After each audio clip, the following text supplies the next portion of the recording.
मेरा नाम रितिका है। मैं दिल्ली की रहने वाली हूँ। मेरे घर में मेरी माँ और एक छोटा भाई है। जब मैं 5 साल की थी तभी मेरे पिता गुजर गए थे। माँ ने बड़ी कठिनाइयों से हम दोनों भाई बहनों को पाला और पढ़ाया। मेरी जिंदगी में 1 साल पहले कुछ ऐसा हुआ जिसे याद करके मेरी रूह कांप जाती है। पढ़ाई पूरी करने के बाद मैं गुरुग्राम के एक ऑफिस में जॉब करने लगी।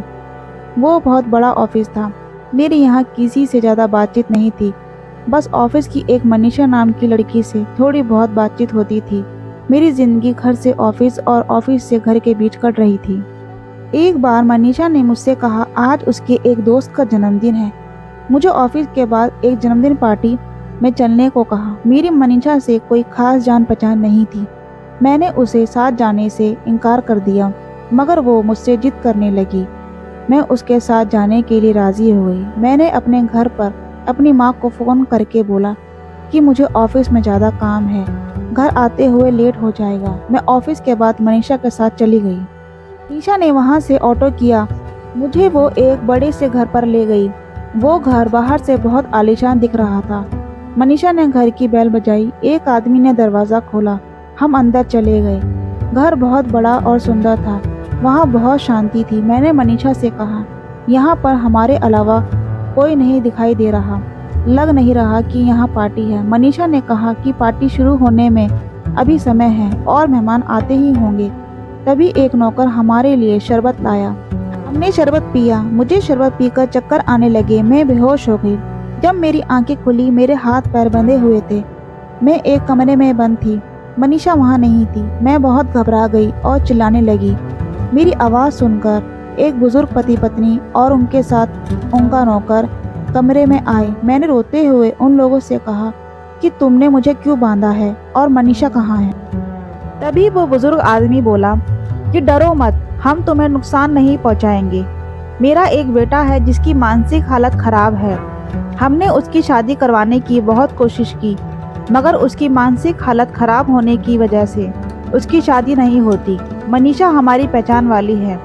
उसने हमसे 2 लाख रुपए लिए तुम्हें यहाँ तक लाने के लिए। तुम्हें हमारे बेटे से शादी करनी होगी। और उसने कहा अगर तुमने हमारे बेटे से शादी नहीं की तो हम तुम्हें मार देंगे। मनीषा मुझे वहाँ धोखे से लाई थी। मुझे दुल्हन के कपड़े दिए गए और तैयार होने के लिए कहा गया। उन लोगों ने मेरे हाथ पैर खोल दिए। मैंने मौका पाते ही खिड़की से भागने की कोशिश की, मगर उनके नौकर ने मुझे पकड़ लिया।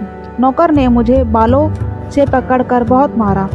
उन्होंने फिर से मुझे जान से मारने की धमकी दी।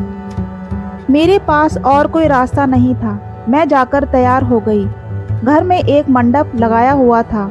मुझे वहां बैठा दिया गया। थोड़ी देर बाद वो बुजुर्ग महिला अपने पागल बेटे को लेकर आ गई। कुछ देर बाद पंडित जी भी आ गए। शादी की रस्में शुरू हो गईं। उस पागल लड़के की समझ में कुछ नहीं आ रहा था। उसको जैसा करने को कहा जा रहा था वो वैसे वैसे कर रहा था। उन लोगों ने जबरन मेरी शादी उस पागल से करवा दी। उसके बाद मुझे एक कमरे में बंद कर दिया। वो ज़्यादातर मुझे उस कमरे में बंद रखते थे, सिर्फ खाना खाने के लिए बाहर निकालते थे। मैं उस घर में एक कैदी की ज़िंदगी जी रही थी। मैंने वहाँ से भागने की कई बार कोशिश की, मगर हर बार पकड़ी गई, जिसके बाद मुझे बहुत मारा गया। मैं हिम्मत हार चुकी थी। मैंने मान लिया था कि अब मुझे जीवन भर यहीं रहना होगा। शायद मेरी तकदीर में पागल से शादी लिखी थी। मेरी सास बीमार रहती थी। वो अपने कमरे में पड़ी रहती थी। मेरा पागल पति खुद को छोटा बच्चा समझता था। मैं अपने कमरे में अकेली सोती थी। मेरे कमरे का दरवाज़ा बाहर से बंद रहता था। एक बार देर रात मेरा ससुर मेरे कमरे में आया। उसने मुझसे कहा, बहू मेरे पैरों में दर्द हो रहा है, पैर दबा दो। ये कहकर वो मेरे पलंग पर लेट गए। मैं उनके पैर दबाने लगी। वो मुझे घूरे जा रहे थे। तभी उन्होंने मेरा हाथ पकड़कर अपनी तरफ खींचा और मुझे कसकर अपनी बाहों में जकड़ लिया। मैं घबरा गई। मैंने कहा, आप ये क्या कर रहे हैं? उन्होंने कहा, मेरा बेटा तो पागल है, वो इस घर को वारिस नहीं दे सकता, इसलिए अब मैं तुम्हारे साथ संबंध बनाऊंगा और इस घर को वारिस दूंगा। मैंने उनसे कहा कि आपको शर्म आनी चाहिए, आप मेरे पिता की उम्र के हैं। उन्होंने मेरी एक ना सुनी और मेरे साथ जोर जबरदस्ती करने लगे। मैंने उन्हें धक्का दिया और भागने लगी। उन्होंने मुझे पकड़ लिया और बहुत मारा। मैं बेहोश हो गई। उन्होंने बेहोशी में मेरा बलात्कार किया। अब वो रोज रात को मेरे कमरे में आ जाते थे और मेरा बलात्कार करते थे। मैं रोती रही मगर उन्हें मुझ पर तरस नहीं आया। 3 महीने तक उन्होंने मेरा बलात्कार किया।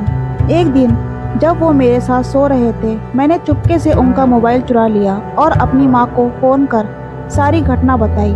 मेरी माँ वहाँ पुलिस लेकर आ गई। पुलिस ने मुझे वहाँ से आज़ाद करवाया और सबको अरेस्ट कर लिया, और मनीषा को भी, जो मुझे धोखे से वहाँ लाई थी। मेरे पागल पति को मेंटल हॉस्पिटल भेज दिया गया। मेरी शादी बिना मेरी मर्जी के हुई थी। कोर्ट ने मेरी शादी को खारिज कर दिया। मैं काफ़ी समय सदमे में रही। उसके बाद मैंने दोबारा अपनी गुरुग्राम वाले ऑफिस में जॉब करनी शुरू कर दी। आज भी मैं उस हादसे से उभरने की कोशिश कर रही हूँ। आजकल जहाँ अपने ही आस्तीन के सांप होते हैं, मैंने गैर पर विश्वास किया।